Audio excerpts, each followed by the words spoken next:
Merits of democracy. First is the protects interest of all, upholds human dignity, upholds liberty and equality,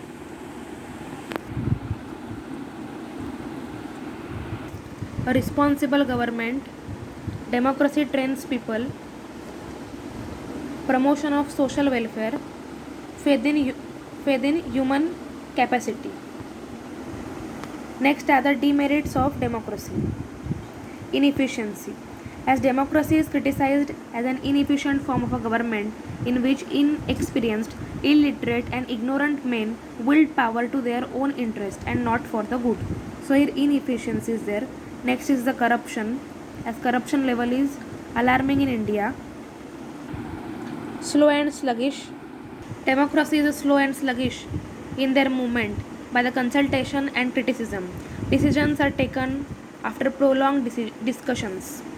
Tyranny of the majority. In a parliamentary democracy, government may fall into the hands of a majority party, which can afford to tyrannize over the people. People's power might. It is a might that the power resides in the hand of the people. Generally, the people are controlled and blindly led by a few people. Gap between theory and actual practice. There is a wide gap between democracy in a theory and democracy in a actual practice.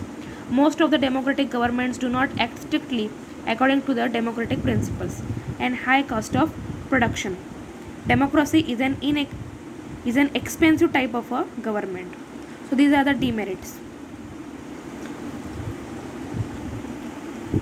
Democracy in India. A sovereign democratic republic, India won her independence on 15th August 1947 and the Constitution of India came into force on 26 January 1950. Relative success of India as a democracy. Why India adopted democracy? So experience, good leadership, cooperation of people. Next are what are the obstacles on the path of India's democracy. First is the illiteracy, prejudice. In democracy, there is a right to vote, elect to anybody. Here, illiterate people are allowed to vote. So, according to the power, money, these people are willingly ready to vote their representatives rather than looking their intelligence capacity to rule the state. It is one of the biggest problem in rural areas. Illiteracy level in India is alarming. Next is the prejudice. People suffer more from linguistic, regional, caste, and communal and religious prejudice. Among these, caste has the strongest pull. So, prejudice is present. Next is the emphasis on personality. In India, personalities are given greater importance than principles. People are interested in personalities rather than the intelligence, capacity to do work of that person. Electing a person is morally based on popular sovereignty rather than on the talent of that people.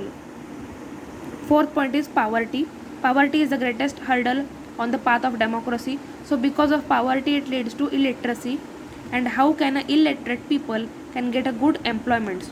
So this leads to the unemployment. Corruption. People vote their representatives on the basis of money, how they are giving, and then they vote the candidates. They don't vote according to their talent of that electorate. There is a hardly any office in both the private and public sector that is untouched from this disease. Education system. Education system in India is blamed ever now and then for being too theoretical but not practical and skill based. Students study to score marks and not to gain knowledge. Women's safety. Issues like domestic violence, rape, murder, mental and physical harassment, sexual harassment, harassment at the workplace. All these problems force lead the woman not to participate in other sectors. Jobs. Women are not willingly to explore the world and not to live alone outside because they feel the insecurity, uncomfortable, unprotectable outside. Press. In press. The press in India, which is in the hands of the industrial barons, is not in a position to play an effective role as in the Western countries. And criminals as the electorates in India, criminals as the candidates In India, still criminals are allowed to stand as a candidates in elections. If the candidates are criminals, then what the inspiration motivation today's youth is going to be? To be a criminal.